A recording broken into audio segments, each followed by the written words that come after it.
Sally and Jake are playing in their room. Jake has pulled a blanket over the end of his bed to make a kind of tent. He's pretending to be an Indian chief, so he's stuck a feather in his hair. Now he's looking for cowboys, but there aren't any. Puts his head out and makes a war cry. Sally laughs. "Why don't you be a Red Indian outside?" she says. "It's a lovely day." "Because Indians need tents," says Jake. "And there isn't one out there." "I'm sure we could make one," says Sally. "And it is a lovely day."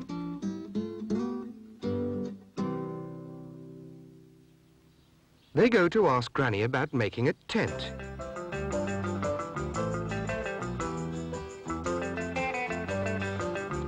Harry sees Jake's feather. Granny says, "A tent? What a good idea." But she's not sure how to make one. "Why not ask Harry?" she says. "He's got a lot of ideas. He'll help you." But Harry has to think. "Well, now, you'll need, let me see now. Something to put on the floor. Something for the tent. Poles to hold it up. Ropes and pegs to hold the poles up." The children think it all sounds very complicated. "Where can we get all those things?" says Jake. "And how do we put them together?" Harry says he's very sorry, but he's a bit busy just now. If they'd like to go and see what they can find, he'll help later on. "If you still want me to." "Oh, yes, please," says Jake. "Yes, please." The children go back to Granny's. She's found some things for them. A blanket, some bread and cheese, 2 mugs, 2 apples and an old saucepan. "You could use the blanket for a tent," Granny says. "It's worn out. Now what else do you need?" How about a rug for the floor?" "Oh, yes, please," Sally says. "We'll need something." Sally gives the blanket to Jake and puts the saucepan on his head. Granny finds a rug and rolls it up. She gives it to Sally.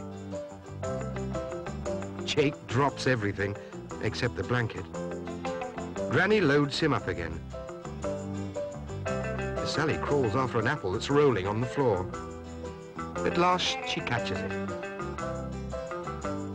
Granny puts it on Jake's pile.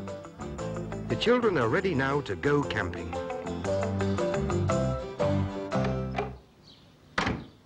Here they come. Sally nearly falls over and drops her apple. Jake drops his things too. What a performance. "Red Indians don't drop things all over the place," shouts Harry.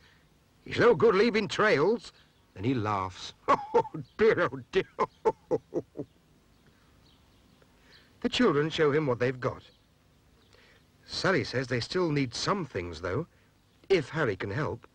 "Like poles," says Jake. Harry goes to have a look. The children wait. Harry finds a long pole. And he starts cutting it in half with a saw. It's hard work. He has to mop his brow. Whew. Then he goes on sawing.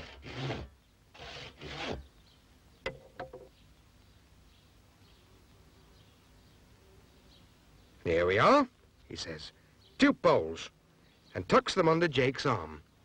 And then he says, "Well, you can't carry all that lot, my lad. You look like an old donkey loaded up for market." So he tells the children to go and choose a place to camp. "I'll come along in a minute."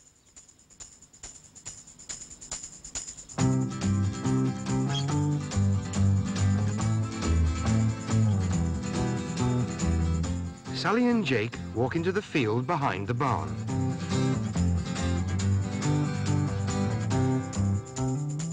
They put everything down and wait for Harry. "I'm getting a bit tired. Aren't you?" says Jake, looking at the pile. Harry arrives with the poles. "Where's the campsite then?" he says. "Over there," says Jake.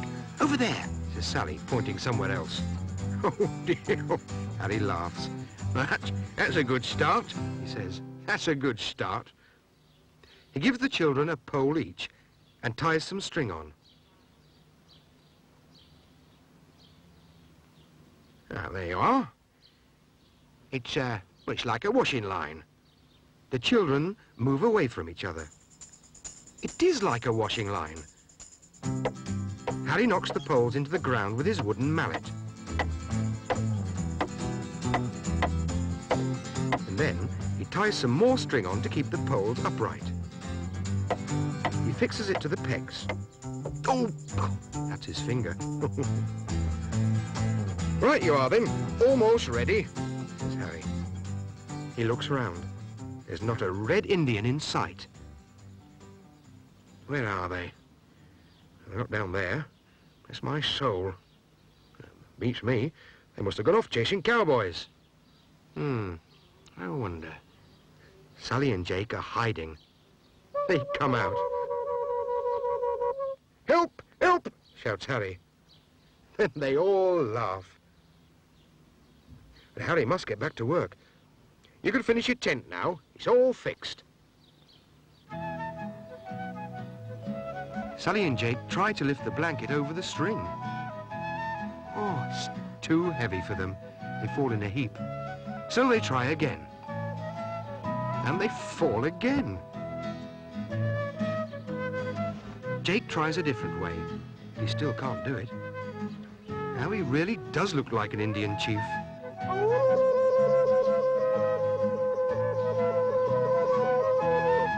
Heap big chief, says Jake. Sally says, big chief heap.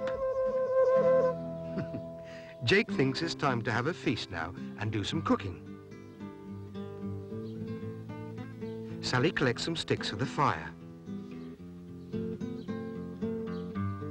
Hurry up now, squaw, says Jake.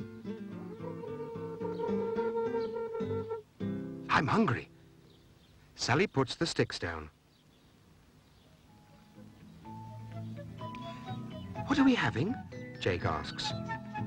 Apples, says Sally, stirring the saucepan. Jake wants to know when they'll be ready. Sally pokes them with her finger. Well, they're ready now, she says. Granny is asking Harry if he's seen the children. He says he hasn't, but he's sure they're all right. It's just a day for camping, Granny. I bet they're having a grand old time.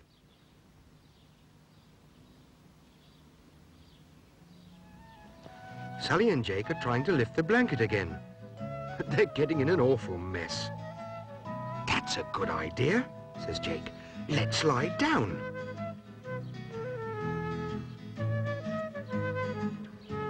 So, they both get under the blanket. Granny and Harry arrive. Granny says, "Oh dear, Harry, there's a great big monster lolloping about." She and Harry laugh. Then Harry pulls the blanket off and throws it over the tent string.